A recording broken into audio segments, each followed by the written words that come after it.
Welcome to A Celtic State of Mind. I'm Paul John Dykes, and once again I'm joined by Lawrence Connolly. Lawrence, welcome back to A State of Mind Studios. How are you? I'm well. It's great to be here. Well, it's always a pleasure. Obviously, you joined me for the game over the weekend, and you're back in for your normal tour of duty on a Tuesday. Plenty to talk about. We've got the European game coming up on Thursday, obviously. There's talk around Kris Ajer and AC Milan. Maldini says that he is certainly a target for AC Milan. Fraser Forster, the grass is not always greener, and Scott McKenna, have we dodged a bullet? So there's plenty to talk about, and everybody who's tuning in on YouTube, Facebook and Twitter is welcome to get involved, and that's what it's all about. It's all about engagement. Now, interestingly enough, some people are telling us to continue with regards to the chat about Tommy Roderick and Chris Lee Griffiths, to stop talking about them. I got an interesting comment the other night. Stop banging on about them, you're living in the past. Well, these guys are current first team players, and both are in the squad for Thursday night. What do you make of that, Lawrence? It's great to see them back. That they're undoubtedly talented football players that know how to win things, know how to play in big games, score goals, both game changers. When you're struggling, those are guys that can really change a game, whether it's coming off the bench or just a bit of magic from them.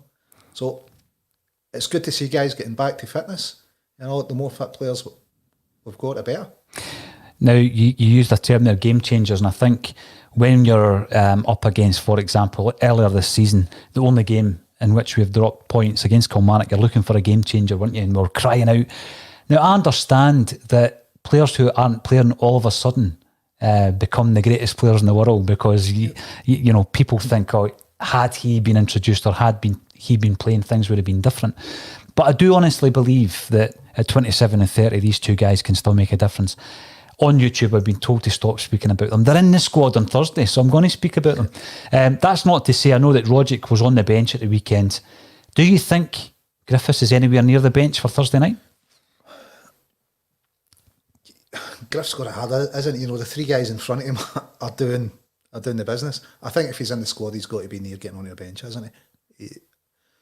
We've got to get him some minutes in his legs at some point. But Eddie's a bit tired, yet he's getting up to fitness. So are we maybe going to rest Eddie again? If he's tired, give him another wee rest, and you've got Ajeti, Klamala and Griffiths, your three forwards. It's not a bad option to have those three. Well, I was looking at the possible lineup for Thursday night, and looking also at Kevin Graham's lineup for the match, and Kevin would have gone with 4 defenders. I'm hoping that Julian's back fit and we can go with Ajer and Duffy as a 3 centre half. Match up Barkas and goals, and I would also look at playing 2 up front. Yeah, but I don't think Lenny will be playing 2 up front, and obviously the 2 I would pick would be Edouard and Ajeti. I'd love to see that partnership develop in Lawrence. I think what we have there is a potential to have a dynamite partnership up front. They'll complement each other. You've got the holding up play of Edouard. It looks as though Ajeti is one of these guys that if nothing's happening, he'll work 20 yards back to get the ball. Definitely.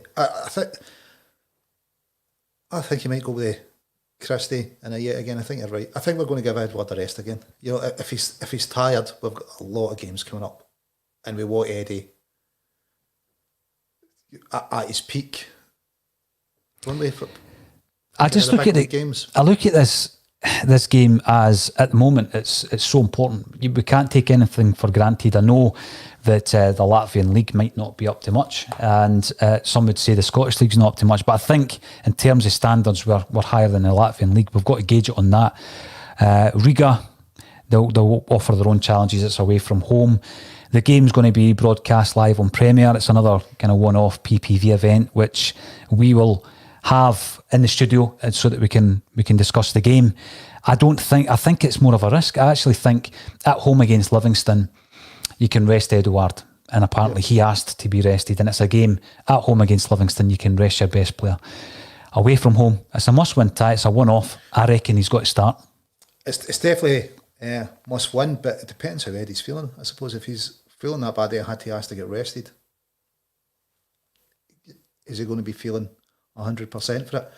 the good thing is we now have options. We've got Ajeti and Klamala scoring goals and playing well, so it's not like, I suppose, the earlier games you're going, if we didn't have Edward, well, we hadn't signed Ajeti, you know, what's Klamala like? We didn't know much about him. Griff wasn't fit. At least we've got options now, haven't we? You know, we're getting to a better place. We do have options, and it's a dilemma that the manager likes, I'm sure. Tommy Roderick obviously was on the bench at the weekend, which kept a lot of people happy. Hopefully we'll see that again. How do you see the team lining up then? I'll go 3 at the back. You know, Barkas and goals, same 3s at the back. And I think Jamesy Forrest on the right, Taylor on the left, Brown, McGregor, Cham, and I think he's going to go Christian Ajeti. I think he will rest Eddie. And keep Christie in the team.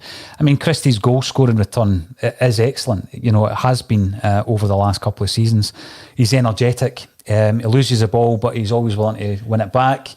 There was a suggestion that he was playing for himself. A lot of people were saying that. Didn't really see that against Livy though. What a ball that was, eh? Touch. He didn't look to get shot off. It was just touch, slid it to Ajeti, and that's a finish, isn't it? You know, that's a player that's high in confidence. And according to Ajeti, he's not yet 100% fit.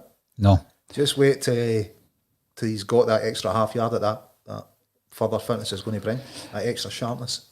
Now, I won't see you before the game on Thursday, so I'm going to ask you for your prediction early doors here. So how do you see it going on Thursday night?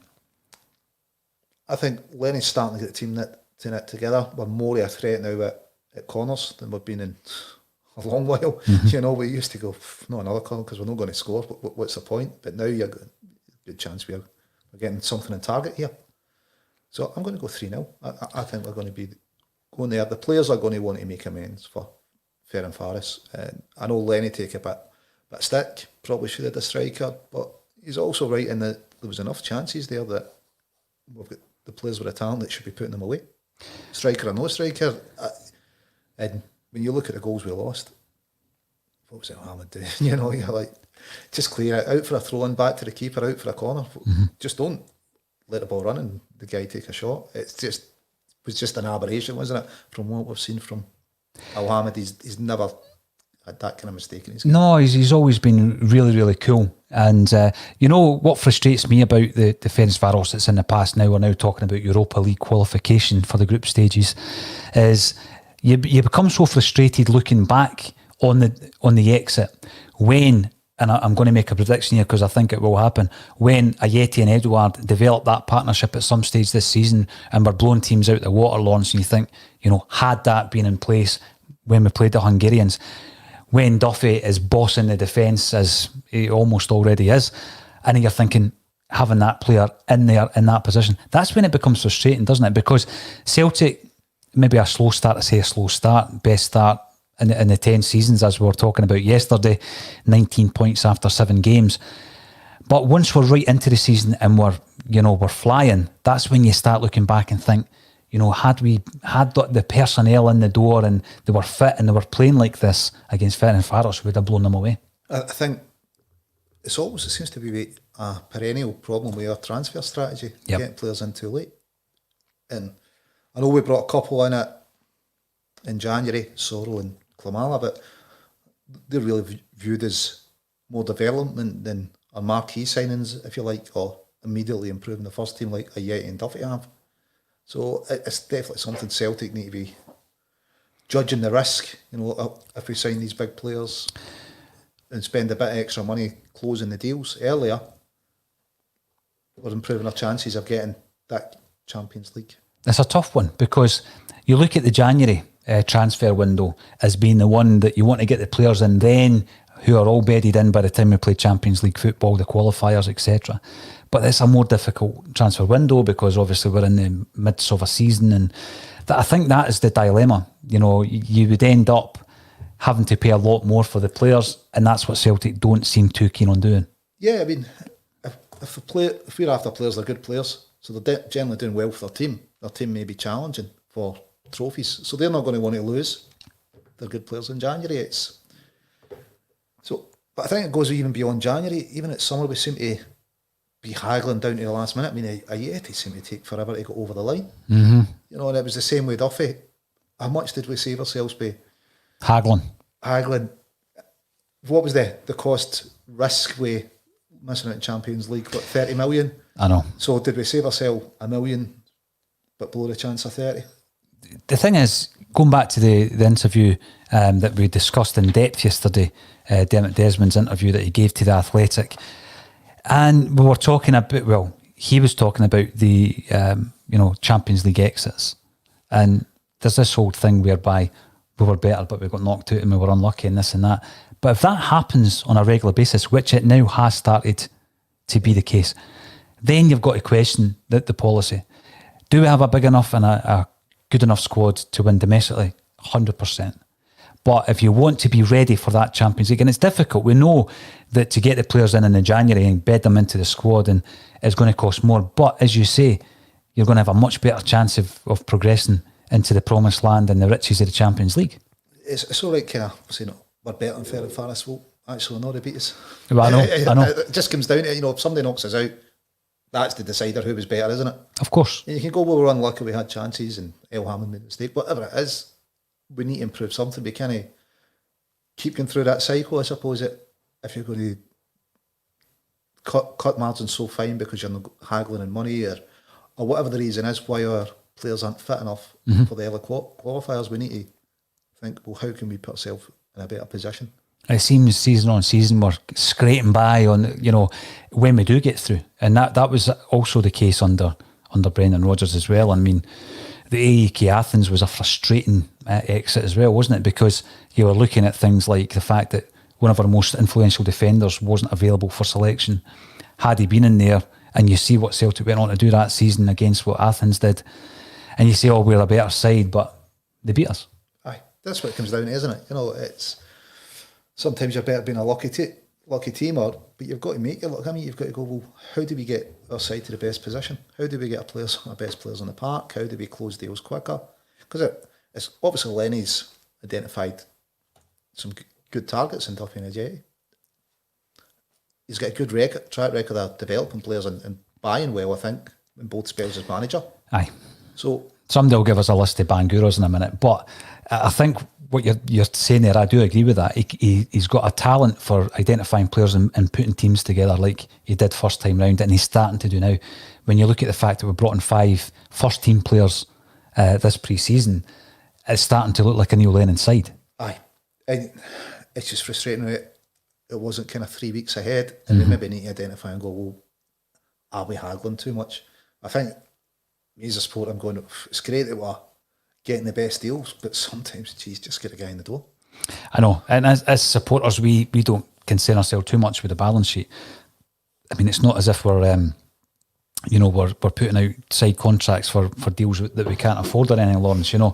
We know that Celtic are a cash-rich side. We also know that during the pandemic, people are hedging their bets a lot of the time. But the actual payoff is qualification, and it's a huge cash pot. Exactly. And it's the only cash pot that a Scottish football club has, really, because everything else is limited. It's incredible that Celtic do what they do in terms of merchandise and season ticket sales. Absolutely astronomical figures when you look at where we are and where we're playing. So the only thing that we can do, the only market we can tap into is the Champions League riches. And I think since 2012 we all became a bit more aware of balance sheets and acronyms as well. And financial terms and CVAs and EBTs. You could write a whole article just on acronyms. Certainly, I know the difference between liquidation and administration. If half of Scotland doesn't, I certainly know. I know. It's quite easy to understand, actually, isn't it? I would think so. It certainly is. Now, a big part of the Celtic State of Mind bulletin, and as everybody knows, we go out five times a week. We go out every weekday. We then cover all the games. So we normally do 3 broadcasts for every game. So we're doing about 6 live broadcasts for the match days.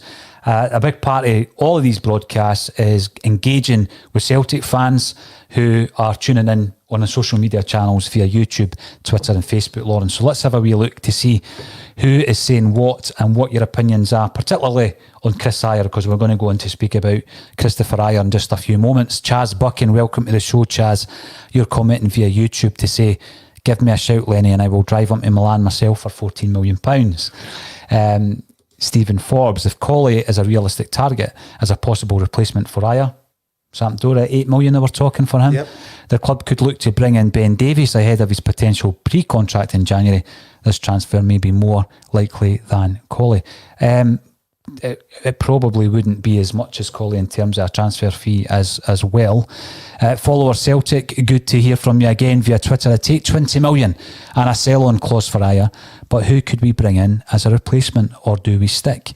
And Gary Doonan on Facebook, will new measures being brought in effectively end supporters getting into grounds for the rest of the season? A different point, but a very important one from Gary. We were talking about this yesterday, Lawrence. I don't think Scottish football grounds will see a supporter in them before the end of the season. Don't think so either. Rugby grounds might, but I don't think football grounds will. They're held to a completely different standard for some strange reason. But I just, these are the things we're talking about, in dispatches during the week. Everybody knows how shambolically the coronavirus pandemic has been dealt with in this country. And when you get, we had a guest on the other week, Edgar Summertime Jones, a musician from Liverpool, talking about, Boris. When you've got someone like that, I would not trust him to put my bins out on a Thursday. And he's running the country, and he's running the country into the ground in many different ways. But we are at the mercy of people who, for want of a better word, are just absolute shambolic at what they do. Yeah, I mean, they let the St. Ledger go ahead, didn't they? So horse racing is okay. Grouse shooting's okay. But not football. You're just kind of looking and going, you really don't have a clue what you're doing. You have no clear strategy. You're going, is another lockdown the answer? The data shows that Sweden didn't have a lockdown. They done better than us. You really kind of got to look and go, there's enough data now that maybe shows that lockdowns aren't the answer. And this is a wider, using Boris as an example, is obviously on a wider scale rather than just the football events, Lawrence. But obviously, when you use that as a microcosm of the whole issue, there's no way when you look at the situation as we currently stand, there's no way Scottish football fans will be back in grounds this season. No, it's not going to happen. Just not. I don't think until Boris campaigns all the time, doesn't he? So until the people. He reckons whatever polls he's carrying out, enough of the people want it, then he'll do it. I don't think he does anything based on for the good of the country, does he? We should have a political podcast at some stage.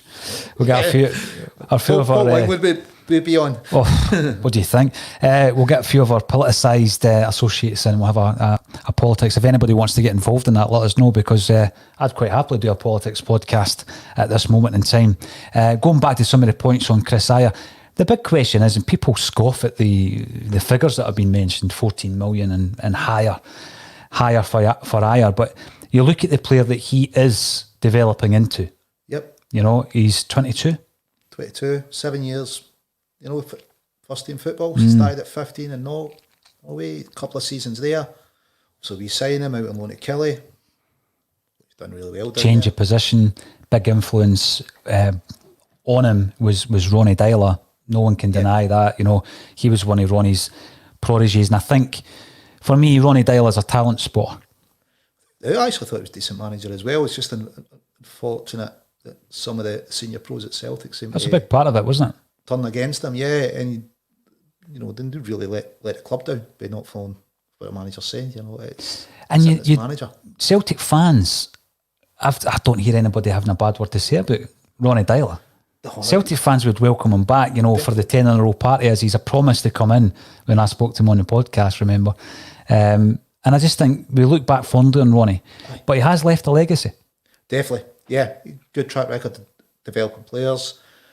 And people say that, Brendan brought in this professionalism. Well, Ronnie had brought it in before him, hadn't he? He certainly tried to implement something different. Yeah. I used to like listening to Ronnie, and people say how well he could talk a good game. But he did have this philosophy, didn't he? And he had this outlook on Celtic players being 24-hour athletes. And a big part of that, and a big part of his approach, it seemed to go against the grain of some of the senior pros, one of whom is very vocal in the press against Celtic time and time again, in Chris Commons. Yep. Which disappoints me, because when I think back to the relationship I felt that he and his family had with Celtic. When it's a cheap digs that he has at Celtic time and time again. It frustrates me a wee bit because I would much prefer to remember pre-Mulder comments. Definitely. You know? He must look back on that and think, surely he's looking back, I should never have done that. He must look at himself as a professional footballer and God, I was so far out of line. Oh, I know. I think he does that, wouldn't you? I would hope so. I mean, but again, what happens when these ex-players are moving into the Scottish media? There have been a few that have spoken about, not towing the party line, and the work offers dries up because they're all freelancers. Yep. I think most people realise that. Even the likes of Chris Sutton, he's a freelancer, so he can work for anyone he wants. It just so happens that certain broadcasters offer him a lot of work. And I think he does it well because Chris Sutton has been critical of Celtic. He's been critical of individuals at Celtic. Ronnie Dyler, for example. Yep. And Craig Gordon. Yep. He was very critical of Craig Gordon. And so I think Chris Sutton is far more balanced than a lot of the pundits out there, but he's fair. He builds his points well as well. He puts some kind of constructive argument behind it, doesn't it? Doesn't just go, that's garbage. Which I've seen him in action. Take, isn't it? I've seen him in action, and I'm going to share this on the podcast because I'm not sure if I have shared this before. And I do like him. I do actually like him on a personal level. But I had this image of Chris Sutton as a pundit that I had created in my mind from watching him on the TV. I thought he was quite aloof and he was just maybe sometimes flying by the seat of his pants. And then I seen him in action because I was working behind the scenes one night at New Douglas Park for a live event. It was BT Sport. Right. And Chris Sutton was one of the pundits. And I remember I was there very, very early, and the first pundit to turn up was Chris Sutton at 4:45 in the afternoon. Now the game kicks off at 7:45. Yeah. He turns up, speaks to everybody, goes to the areas where there's bars for food and stuff like that. And then he retires into one of the buses, which is one of the production buses. And he sits down and he brings his folder out and he's studying notes on every player that's playing that night. They're doing a pre-match with the guy, what's his name, Cragen. Yep. Stephen Cragen, yep. And so they're talking about other teams and other results that week. And he's doing all his research on all the other teams. He's asking for easy for me to say, pronunciations of specific players to make sure he gets it right. He was an absolute pro. He was buried in piles of newspapers and notes.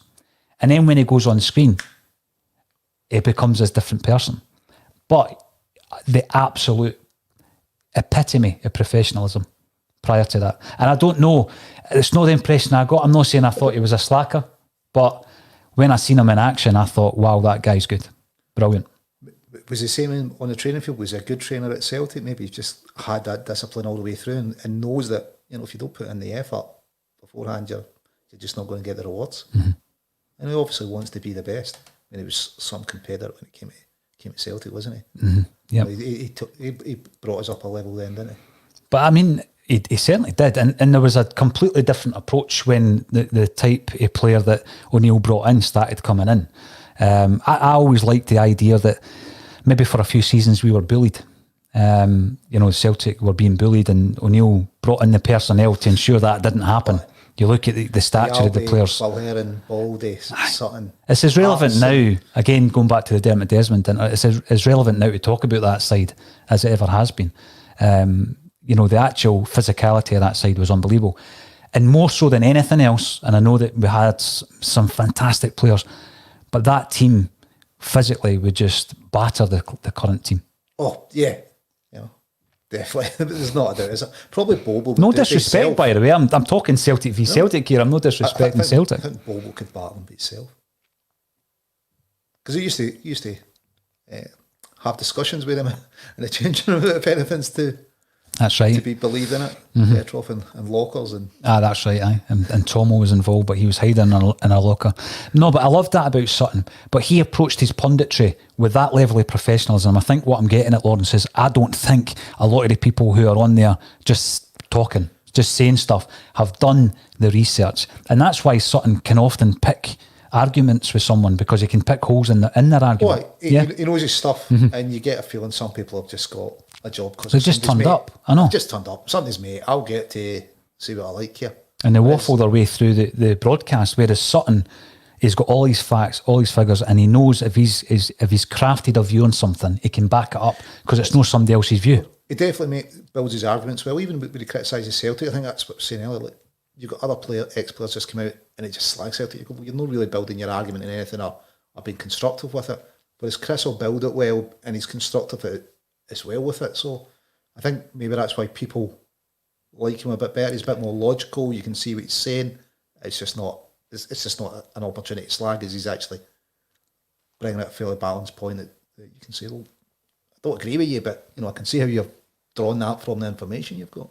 A couple of other points coming through. Chess and Sports Fan on YouTube. No, he won't stay. This is about Ajer. Eddie going to go too. So Chess and Sports Fans looking into the future here. Hence, is this our best window has been ridiculous. I think you're referring to a previous podcast we did when all the players we were talking about had actually been signed. So you're basically speculating that we're going to get rid of Ajer and Edouard. And, to be honest with you, I've already said if we do sell one of the first team players, because the four that there's been speculation about, Lawrence's, Edouard, Ajer, Encham and Christie. Yep. The position I feel that we are best covered in would be the midfield position. I don't think it would be a good idea for Ajer or Edouard to be allowed to leave at this stage. Don't think so, but a lot of power lies with the players. I think Eddie seems fairly happy. I know he has to be rested, which was unusual, and there's been a bit of a speculation off the back of it, but he generally seems really happy at Celtic. I think out of the two would be more likely to lose Ajer, which is maybe why we're looking at more centre-halves just now. Mm-hmm. Midfield, we're well covered, aren't we? And I suppose Celtic's looking good. If Christie leaves for nothing, if he won't sign that new contract, maybe now is the time to get maximum value, because we do have other players that can fit in. We've brought Turnbull in. There are midfielders struggling for game time. So it wouldn't be ideal, but if Ajer forces a move, Norwegian internationalist, it's 22 still developing. I think 20 million with a big selling clause is more than fair. It goes back to Gary Doonan's point earlier, talking about football fans getting back into stadiums. Lawrence, Celtic are obviously losing out on match day revenue in a big way. We know that the season tickets have been purchased. There's been a huge interest in the new Adidas merch and everything else. But on a day-to-day basis, on match day, 50-odd thousand Celtic fans going through the doors. There's an average revenue per customer, as they call it, or per unit, as often we're referred to. The ARPU, that's disappeared. You're not getting that. You're not getting people going into the shop, the footfall, the refreshments, all this kind of thing is out the window for every home game. So there might be a wee hole to fill, and that is obviously the concern when you're talking about Ajer, or you're talking about, I'm not even going to mention Eddie leaving, because I don't believe he's going to leave. I don't think Eddie will go. Between now and Christmas, we're cash rich with season book money. You've touched on, we've got the Adidas money as well. It's the money after Christmas, but it's going to bite for every club. And I think Celtic have probably done their sums well. We're kind of okay to January, but that's when it's really going to start biting on us if there's no revenue and no fans. Mm-hmm. If it's biting Celtic in Scotland, it's really going to hurt the other clubs. 100%. I've discussed that a wee bit in the early days of the kind of lockdown, talking about how it's going to affect other clubs. And there was an argument about how some of the more provincial clubs could virtually close down and open back up for business because their overheads were so low. But there's a great amount of clubs there who, without that revenue, if Celtic are okay until January, which is the figure that we believe to be accurate, there's going to be a lot of other clubs that, won't see this out. They won't get through it. No. It's lost revenue, they'll never recover. Mm-hmm. The debts are building up. Aren't they? You've got Hearts in there, dropped a division. They'd have been looking for big crowds, because that seems to be the benefit. If you drop down, you get lots more through the gates if you're up at the top one in the league. Because last time Hearts dropped a division, they won that league, didn't they? Yeah. It's so they've got to be struggling. Same with Aberdeen, Hibs, Safeco, they'll all be struggling. If Celtic have made a plan and went, right, although we are prudent as a football club, if it's hitting us in January, it's definitely hitting them. And how they get through to the end of the season, are they going to start selling season books in February, some of them? It's pretty grim. It's a grim outlook, Lawrence. So another wee thing that I do enjoy when someone like Paolo Maldini confirms the interest in Ajer is it's genuine. Whereas there's other clubs and other players where there's so much interest in certain players that's absolute fictitious nonsense that's made up by a press who are deliberately trying to put somebody in the shop window. It's kind of Sesame Street stuff, isn't it? What's the letter of the day? So it's more or less Sesame Street. What's the club of the day? Who's interested? You're like, right, have we had any club for Spain this week? No, right, somebody in Spain wants to back. That's the kind of label it's at, isn't it? It is. They must have a random generator on the computer. Hit a country, gives a club, and gives a figure.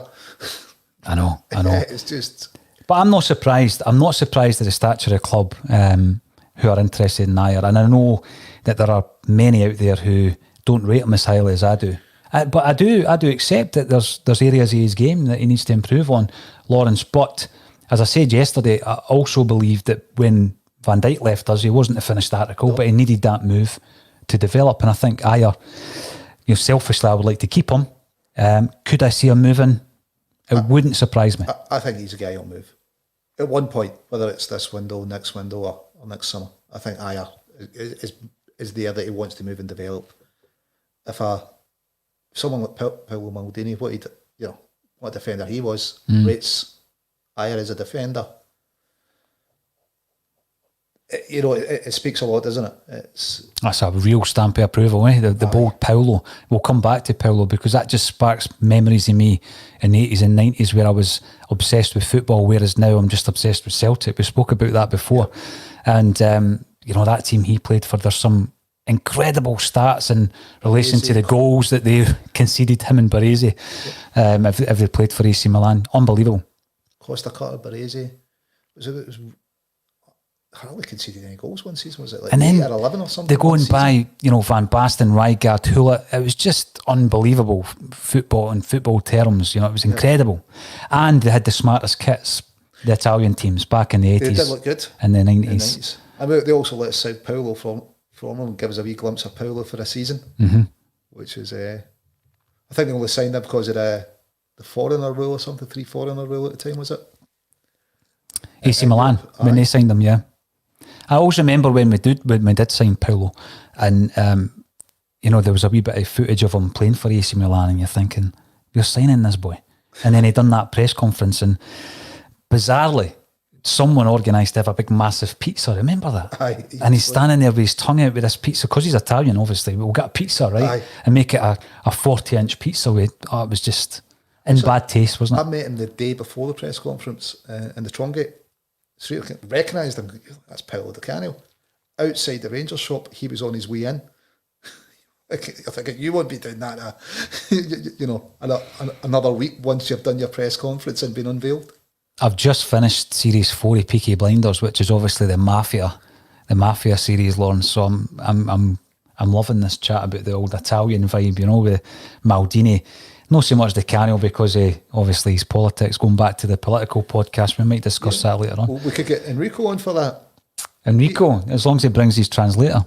Well, that's his daughter. I know. I met him in the penalty spot down in Saw Street. I know. Tate's place. Just walk in. There's Enrico and Oni. Yep, I've had the pleasure. Now, Owen McGrandles, YouTube, snapped their hands off for 14 million and signed the young fella from Hibs. Porteous. He's definitely developing into a player, isn't he? He is, eh? He could pick a pass, but some managers seem to be upset with him, eh? Imagine, Porteous must be going, that's 2 for the price of 1. Not only did I get our captain, I've got the manager too. Surely you think, right, he's just found my captain up. Did you get involved in game 2 for the price of 1? I know. And just laugh at him. Brilliant. It's superb. Gary Doonan on Facebook, and Paolo Maldini will know a player, especially defenders. He will develop him into a £50 million defender. We said yesterday, I don't think that's a ridiculous statement, by the way. I mean, if he goes to a club like AC Milan and he works under the tutelage of some of the people there, we're looking at a boy who, the sky's the limit. Look at Maldini's dad, Cesare, right? Wonderful defender. So Maldini, what, 18? Never out the first team at AC Milan from 18 onwards. He is someone that knows He just got better. Everything, doesn't he? Oh, he did. Even in his mid-30s. Apart from when he came to Celtic Park and he couldn't believe Aidan McGeady tore him to pieces. Aye, we Aidan. The prodigy, child prodigy. What was he, 18 at the time? I think it was 18 and Maldini was after the game. Who was that guy? That's the one game though, if you think of McGeady, that's the one game you go back to, isn't it? AC Milan, Celtic Park. I don't think he ever hit those heights again. No. Well, I mean, it's Paolo Maldini, and if he's going, who was that guy I was playing against? It says a lot, doesn't it? A great night at Celtic Park. Richard Murray, I think your avatar is Cathkin Park in Glasgow. Cracking wee shot there on the terraces. You're commenting on YouTube, he's not committed to the cause, so he must go, particularly with that money on the table. Joe Porter, Ajer won't make or break 10 in a row. £14 million is good for him. And Silky Skills 85 don't want players that are not committed. What do you make of that then? Because is he uncommitted? I don't know if that's an issue at the moment. He's playing. He's a first pick for Lenny. So I think it's maybe two different things in that I think he's committed when he's on the park, but I think he's definitely He's looking for a move. So there's some players that don't give you that commitment on the park when they look for a move. I don't think Ajer's one of them. I think he gives everything on the park. The most obvious one, remember Pierre? Oh, that wage is only fit for the homeless or something. I know. That was at the time. Still leaves a bad taste in the mouth, all that, Really, Pierre, it's like... Even his free kicks for Feyenoord against Rangers didn't make up for that. A wee bit of the way. A wee bit.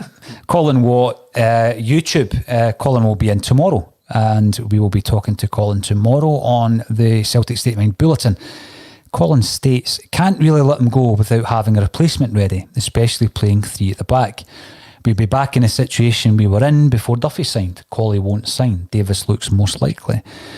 I agree with you, and that's why I think, out of all the positions that we're talking about speculation, the midfield is the one where you could almost afford to lose somebody. We can't really afford to lose a centre-half at this stage. I would love to keep Ajer, but sometimes the power's not with the club. If he says, well, I'm not signing another contract, and I think 14 million's cheap, I think we should be looking upwards of 20 with a big, decent sell-on it. We've got to look at everything holistically, haven't we? It is cash, we don't have the Champions League. If he doesn't sign, will we get as much for him again? We've got a couple of backup centre-halves, Beaton, El Hamid. We've obviously, that seems to be the area that the rumours are coming out of, that we're still interested in bringing another in. So unfortunately, it looks like that's the one that's most likely to leave. It's the one we can most afford to leave. It certainly looks like the one that's most likely. Right. It'll be disappointing. One of the players who continually is linked to Celtic is Scott McKenna, but we've been hearing, Lawrence, that deal certainly will not be done, and he'll be going for a cut price to Nottingham Forest. 3 million. What did Brendan offer? 8? I was astonished. I never ever thought he was an £8 million player. What did Brendan play for? Jack Hendry? Jack and Bauer, as we call him. Yeah, was maybe Brendan not a good... Didn't have the same kind of eye for talent that Lenny has? Well, the two that he brought in at centre-half, Compere and Jack Hendry, were never the level that we needed. Never the level, nowhere near the level that we required. Compere had a decent Bundesliga career behind him. What happened? Who knows? It's all rumour, isn't it? But he certainly never had any career at Celtic. Jack Hendry was just absolutely stunning that we were even interested in him. Never mind for what we paid for him. It was just, really? We want to bring him back to Celtic because it was a Celtic. Before he went to Wigan, yeah. See, the thing with that, Lawrence, I'm not against picking up young Scottish players from the Scottish leagues. You can see how players can develop in Scotland. Ryan Christie being a prime example. So, to pick him up, performing well for Dundee. Famously, the scouting reports were Beckenbauer-esque, and it just didn't work out for the boy. But what I didn't like to see was the kind of backlash of that, because I think there was a few occasions where he's maybe bitten back online, isn't he, on Twitter and things like that. So these things do get to some players, and I do wish Jack all the best. I know that things are better for him. He's had a terrible injury, isn't he? And I hope the guy does well, and I hope he progresses, but I don't think it'll be at Celtic Park. But, Brendan Rodgers, you could do a whole podcast on bad signings of Brendan Rodgers' time at Celtic. I don't think he was a great spotter of talent. I think he was a great developer of players. And a lot of the players that he brought in were flops. They didn't play a lot of games. I mean, we spent a lot of money on players like Gamboa and Kouassi, Compere, Hendry, the list goes on. And, if you were to look at the successes over the duds or the flops, and I don't like calling anybody a flop, but they certainly didn't do it for Celtic. There's plenty. There's plenty in his CV. I definitely say Lenny's got the better track record. You're right. Other teams seem to have that route to develop players in Scotland. Portis at Hibs, Gallagher at Motherwell, and I think it's probably because he can just bleed them in the team earlier. There's less at risk for them. Celtic lost another player to Man United, didn't we? Man City. We're starting to lose our talent because we don't have the route to first team football for There's them. no bridge between the youth or the development stages and the first team. We've spoken about it so often on this podcast. We've had coaches coming in from all over Scotland talking about it. Ex-pros talking about how the reserve league was that bridge. Yep. That's never coming back in Scotland. Never coming back. Doesn't look like the other clubs will vote for the Colts. Which is disappointing. Yep. So we need to find some other solution, and hopefully Celtic are working on it. Whether it's loaning them out, I think for 17, can we get them on a contract where we've got years options and then just loan them out? Because they really need to be playing football, don't they? They need that competitive. Oh, they definitely do, Lawrence. Yeah, and it was a couple of weeks ago, or last week rather, James McDonough, who was in from Edinburgh City, confirming that they could take 4 boys from a single club at any one time on loan, and they can get a maximum of 6 loanees in. So Celtic could have a number of partnerships or relationships with clubs where we're putting 4 boys out who are, sometimes there's a deal in relation to paying the wages if they play. Yep. And if they don't play, Danny Lennon was saying if they don't play, then Clyde have to pay the loanees' wages. So it works in your favour. It certainly does work in your favour and gets the boys game time. Well, they're talented boys. If they're at Celtic for a reason. But we need to up their development, don't we? We need to have something that's going to keep them interested in staying in the Celtic long term. Was it Hepburn scored 5 for Bayern? Or whoever Bayern have got him at one night. The Bella looks as if he's, Karamoko looks as if he's on his way, doesn't he? He's checked out, isn't he? Yep. Yeah, it's something we need to resolve, and there'll be people at Celtic working on it. Maybe COVID's going to bring it closer to us because other teams will be really scraping for cash. Maybe it brings that loan option or makes it more attractive to them. Absolutely. We did speak to Graham Diamond about it as well, Clyde's sporting director, talking about in terms of development, it's great for the players, but then there's a whole tranche of players who don't have that opportunity because, let's say, Celtic loan out a dozen players. Yep. And they go out to the respective clubs, 3 clubs taking 4. The 4 players they would have taken get pushed further down the pecking order, further down the leagues. There's only so many, there's only 11 players can play in any one game. You're kind of looking going, there's only so many spots up for grabs. I think that's what it comes down to. The amount of boys that play under 16, under 17, that number, how many make it as pros? It vastly drops every year. And it's just the reality of football. There is only so many positions. But what we want to do is get kind of, I suppose selfishly, get more of our guys into our first team. Richard Murray, again on YouTube. Christie is sadly being targeted by the internet bampots. I thought that was a term of endearment. Internet bampot. Yeah. When he's clearly one of our most important players. I'd agree he is one of our most important players. Yeah. Absolutely agree with that. And I know that, you remember he was sent off against Livy when they beat us 2-0 last season away? Yeah. Bad tackle. I'm not too sure if he'd been playing for Inverness, he'd have been sent off. But yeah, it wasn't the best tackle. But yeah, he misjudged the Astro. He thought his knee would have gone into the turf. That's why it was so high.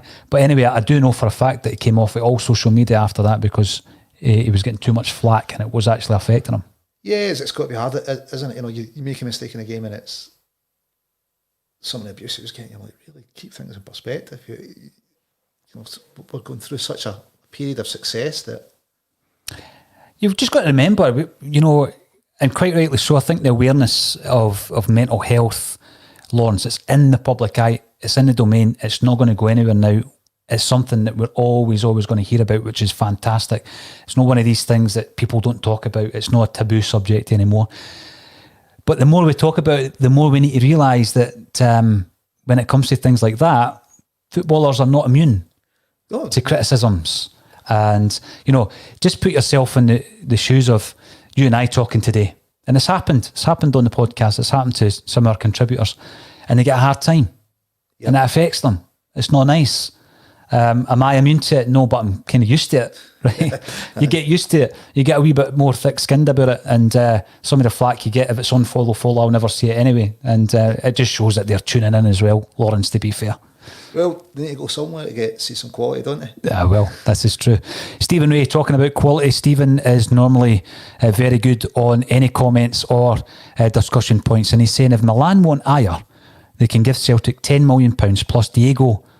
Here we go. You want me to pronounce that? Lazolt, who is a 27-year-old Uruguay international left wing back. For me, that would be a brilliant piece of business. Player plus cash deal. Left wing back gives Taylor some competition. I think Taylor four league appearances. Is it 1 goal, 4 assists? So a better option than James McLean, it would appear. Going on yesterday's response to the podcast. James is he in the Johnny Hayes mould, you know, but a slight upgrade. But yeah, definitely Uruguay international left back playing for AC Milan, you know, on the face of it, you're thinking he's got to be a decent player. I've not watched what's going on last season. Well, I do know that Stephen keeps his eye on a lot more kind of global football than certainly I do, so I would take that on board, Lawrence. It does open the door. If AC Milan are interested, Maldini has confirmed the interest, and I'm sure they're interested in a lot of players all over the world. It opens that door. What kind of personnel can we get from them? Potentially. Yeah, you know, if they're interested in coming, that's a prone position. If it's 10 or 15 plus that player, you've then got to go, well, would Celtic spend the extra and bring in another centre-half? Whether it's Coley from Sampdoria for 8, would Celtic be happy with that? Probably pushes a wage bill up a bit. Two of them would be on more wages combined than I, wouldn't they? Yeah, probably. I would expect that. It comes down to the balance sheet, Lawrence. Again, there's quite a few comments coming through in relation to that. And Richard Murray, YouTube again, welcome back to the show. Richard, good that you're getting involved. This happens almost every summer. The checkbook gets used after we're out of Europe. Shocking. That's what I'm touching on. Are we haggling down to, if we saved ourselves $1 million, say between Ajeti and Duffy, if we saved $1 million by that haggle, but it cost ourselves a shot at 30 million. You know, and it's happening too. Whatever tactics we're using, it's happening too often that the players are coming in too late, and it's only a week or two too late in some occasions. How much would that cost them to get that wee bit earlier? The big thing I would say, and I've said this before, and this probably was on the podcast, we were saying, is this Celtic's best transfer window? And bearing in mind the transfer windows have been operational since 2002, because a lot of the examples that were given were pre-2002. But the reason I said that was we're signing players who are first-team players, going by this transfer window, first-team players, Lawrence. No projects. Yes, I know Turnbull's young, but he's in the first-team squad. He's starting to make appearances. And I do think the strategy has changed. I do think the calibre of player that were brought in this transfer window is higher, let's say, than the January transfer window with regards to Klamala and Sorrow. No disrespect to those two players, but they're a different type of signing. They're a £2 to £3 million project or gamble that you're hoping to develop. I think the players we've been bringing in during this window, they're first-team picks, aren't they? Well, they're definitely in with a chance. You're not going off. He might turn into something. He might get 10, 15 minutes. You're expecting these guys to come in and play. Mm-hmm. You know? And make a difference. I mean, Ajeti, game changer. Turnbull, we've not seen much of him, but what we have seen has been positive. Here's the thing in Turnbull. Do you think's in more first-team minutes? Cham or Turnbull? over their career so far. Over their career? So far. It wouldn't surprise me if it was Turnbull, because I know... I don't know the answer, but I'd suspect it's going to be Turnbull. And Yeah. that says a lot about how we struggle to get players game times, doesn't it? And develop players. It certainly And does. what a good job Motherwell are doing. You know, there's a couple of players there that's, Campbell maybe worth looking at. Declan Gallagher, who was at Celtic, another centre-half that's maybe worth keeping an eye on. What happens though? There comes a point, a ceiling point for clubs in Scotland, and I think I mentioned the other day St Johnstone hit that under Tommy Wright. He probably stayed 18 months longer than he should have done. They take it almost to the peak of that club's kind of abilities. Yep. And I think Robinson's at that stage with Motherwell. And if they lose a couple of the young talents you're talking about, that'll be it. That'll be it. Gordon Strachan spoke about it as well. He thought about a life's span of a Celtic manager, didn't he? Where you can only take it so far, and then when you think they're not improving, or you need to move on. You need to make that choice. Is it a 3-year cycle with a manager? That's what Strachan said. I don't know if it's 3 or if it's going to change on the individual, how much grown he's got in the game as a manager. Some managers maybe be longer than others, but there's definitely a time when managers come to their end. They've done everything they can with a club, or you just don't see any progress. And sometimes maybe it's fans just want a change. And it's an injection again of a new approach, and hopefully a good approach when a new manager comes in for the squad as well. Kevin Selt on YouTube, do people forget about Beaton? Ajer can go, we'll get good money to use in a replacement. We've mentioned Beaton a few times. The guy, he is the man who is very dependable for Neil Lennon. Neil Lennon signed him, first time round signed him. Very reliable. He's obviously, you can utilise him in midfield or at centre half. He's very calm. I think he slows things down too much if he's in the midfield for the way Celtic play, Lawrence. But he looks totally composed at centre half. I think we're just so lucky to have him. He's an internationalist that's happy just to be a guy in the background. He knows he's a squad player, but what a squad player for us to have. Sometimes in midfield, particularly in Europe, sometimes it's what we need. If we've got a small lead, bring Beaton on, but his ball retention's great. He covers the ground. He's very defensively aware. So some games in midfield he's going to be okay. Maybe not when we're chasing a goal, although he does have a decent long range shot on him. But yeah, he does slow it down a bit in midfield. Sometimes that's what you need during the game. At centre half, he knows a position, he can play it. He'd certainly, outside of Celtic, would he start as centre half for every other team in the league? Probably. Now, there is a point here from Kevin Selt. Why has the Ajer money gone from 29 million to 14, 15 million in the last few weeks? Weren't we talking 20 to 25 to Milan not long ago? Well, it's kind of generated really just by speculation at this stage, isn't it? I mean, when you're being questioned by Hugh Keevins, £20 million for Ajer, and whose money, in what currency? I think my answer was 40 John Spencer's, Shuggy. Aye. Right? So when you're looking at a player like Ajer at that age, with the experience that you mentioned, it's difficult, obviously, to value a player. So it comes down to the two clubs. If he was to go to a club at the moment for, let's say, 14, which is the current figure that we've got, the add-ons would push that up, you would think, to 20 plus. Lenny said 14 won't cut it. He did say that, didn't he? Yeah, so I suppose if you're the buying club, you're trying to buy as cheaply as possible, and if you're the selling club, you're trying to sell as highly as possible. But if KT, carrying an injury, went for 25 million, and he was older than Ajer, less international caps, less first team games, I would say, I don't see why Ajer's not going for the same kind of money. It baffled me to say why he's going for less. He's certainly got the potential to grow into an outstanding player. So is that your starting point then? For me, it would be, yeah, or 20 million with a 25% selling clause. You know, whatever, or 20 million, 10% selling clause and another player coming back. But I would think that's kind of where we've got to be looking to get. Yep. Especially if, obviously, you're not in a situation with a player whose contract's running down like Ryan Christie. I think Celtic have always performed well in recent times, haven't they? In selling players and getting good value. Yeah. People might argue the Van Dijk was a snip, etc. But I think we've learned from that as well. I think Van Dijk was a snip, but I also think we got what at that time was the ceiling for the Scottish League.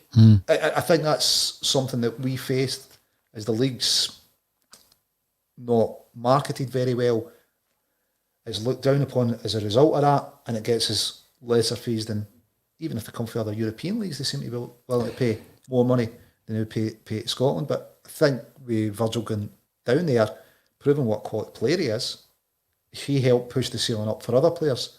So you've obviously got Musa, you've got Kieran that's went for money. When Eddie goes, he's got to be the first £40 million player plus, I think. A wee head just popped in behind you there, Lawrence. I don't know if it was the ghost of the studio or what it was, but if anybody noticed that, I've seen it as well. Kevin Graham, maybe it was just me that saw it. Kevin Graham, I said yesterday that one Ajer, Encham or Eddie will go. One from those three will go. I just hope whoever it is, we have a plan and time to replace. I think that's a big concern at the moment, isn't it? Well, it seems that we've got an active plan at centre-half, doesn't it? You know, that's where the rumours are coming from, that Celtic are still interested in these centre-halves. There seems to be more noise about that position. Maybe it could be that we're actually just genuinely looking at another centre-half because we think we're a bit light for the quality that Lenny wants them. Maybe Peter's going to surprise us all and just go out and buy another centre-half and not sell anyone. A wee interesting point there, because we've obviously spoken about, you know, a lot of people are saying penny pinching, getting players in on time, etc. And we're looking now, the question of John McGinn's come up again. So looking at why we didn't sign McGinn, and Kevin Graham is coming on to say that we matched Villa's bid, we matched Villa's wages. It wasn't penny pinching in that case. Hibs, Villa and McGinn played Celtic like a fiddle. Maybe they did. I think maybe if Celtic had been in quicker with the bid, we might have got him. I don't know, but if we'd bought McGinn, we wouldn't have had Christie. He'd have went the other way. So, you know, Celtic's financially very well run, and we're just saying, you know, I suppose it's a frustration as supporters when we see things go by or things we maybe could see happen quicker or better. But, you know, we're entitled to our opinions. On the McGinn one, I'm thinking, well, we wouldn't have had Ryan Christie, we'd have sold him. You know, so as much as if it was penny pinching or it wasn't, it would have cost us Ryan Christie as well. Yeah. So I suppose football management's a hard game, you know, not everybody's good at it. It's certainly, we seem to be doing well managing contracts, selling players, generating a profit from player sales.